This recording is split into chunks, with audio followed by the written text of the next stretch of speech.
Hi hello everyone, welcome back to విద్యా vlogs. ఈరోజు ఒక స్వీట్ రెసిపీ చూద్దాము. ఇది ఓన్లీ 3 ఇంగ్రీడియంట్స్ కావాలి, ప్రతి అందరి ఇంట్లో ఉంటుంది.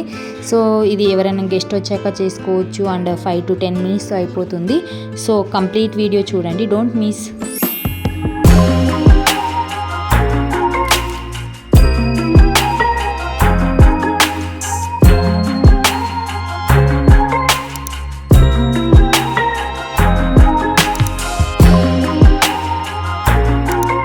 హాయ్ అండి, వెల్కమ్ బ్యాక్ టు విద్యా వ్లాగ్స్. సో నేను ఈరోజు చెప్పా కదా ఒక రెసిపీ అని, స్వీట్ రెసిపీ.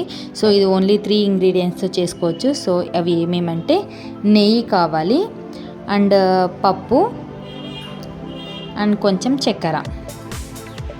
సో ఫస్ట్ మేము ఒక గ్లాస్ తీసుకుంటున్నాం పప్పులు ఇవి.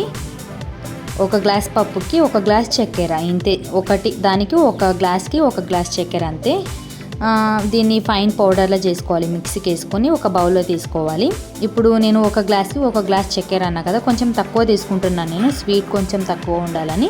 సో మీరు ఒక గ్లాస్కి ఒకటి తీసుకున్నా బాగుంటుంది, కానీ ఎక్కువ స్వీట్నెస్ ఉంటుంది. సో అందుకే షుగర్ని కూడా ఫైన్ పౌడర్ చేసుకుని మిక్స్ చేసుకోవాలి. ఇవి రెండు, పప్పుల పొడి అండ్ షుగర్, ఇవి రెండు బాగా మిక్స్ చేసుకున్న తర్వాత నెయ్యి వేసుకోవాలి. నెయ్యి ఒకేసారి ఎక్కువ వేసుకోకండి, మిక్స్ చేసుకుంటూ కొంచెం కొంచెం వేసుకోవాలన్నమాట. ఒకేసారి ఎక్కువ వేసుకుంటే మళ్ళీ ఉండలు కట్టడానికి రాదనమాట, లాడు ప్రిపేర్ చేయడానికి. సో అందుకే కొంచెం కొంచెం వేసుకుంటూ మిక్స్ చేసుకుంటూ ఉండాలి. దీంట్లో మనం యాలకుల powder and dry fruits add చేసుకోవచ్చు, బాగుంటుంది. నేను యాలకుల పొడి ఒకటే ఇదంతా మిక్స్ చేసాక యాడ్ చేస్తాను, ఎందుకంటే టేస్ట్ బాగుంటుంది. సో ఇలా మిక్స్ చేసుకున్న తర్వాత మనకు కట్టడానికి వస్తుందో లేదో చూసుకోవాలి. ఉండలు కట్టడానికి ఇంకొంచెం నెయ్యి పడుతుంది అనమాట. నేను 1 స్పూన్ మళ్ళీ వేసాను.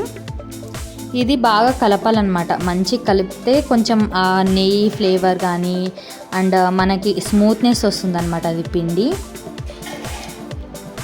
సో మంచి కలుపుకున్న తర్వాత దీంట్లో యాలకుల పౌడర్ మిక్స్ చేసుకోవాలి. అండ్ ఇది ఓన్లీ ఎక్కువ టైం కూడా పట్టదు మీకు. అండ్ ఎవరు ఫస్ట్ టైం స్వీట్స్ ప్రిపేర్ చేసే వాళ్ళకి కూడా వస్తుంది ఇది. And no need experience. And మనకి ఇది అంటే స్వీట్ ఐటమ్స్ చేయాలంటే కష్టం కదా. సో ఇదైతే చాలా ఈజీగా అవుతుందన్నమాట. అండ్ ఎక్స్పీరియన్స్ ఇలా ఏం అవసరం లేదు. సో ఇలా ఉండలుగా కట్టేయచ్చు అనమాట. ఇది పప్పుల పొడి అండ్ షుగర్, నెయ్యి అండ్ యాలకుల పౌడర్, ఇంతే నేను యాడ్ చేసింది. టేస్ట్ మాత్రం సూపర్ ఉంటుంది అసలు. అండ్ గెస్ట్ వచ్చినప్పుడు, చిన్న పిల్లలు ఉంటే ఈవినింగ్ స్కూల్ నుంచి వచ్చాక ఏం చేయాలన్నప్పుడు ఇది ఒక 10 minutesలో అయిపోతుంది. సో మీకు ఇలాంటి మంచి మంచి వీడియోస్ అప్డేట్స్ కావాలంటే నా ఛానల్ సబ్స్క్రైబ్ చేయండి. Thank you for watching. Please do like and subscribe.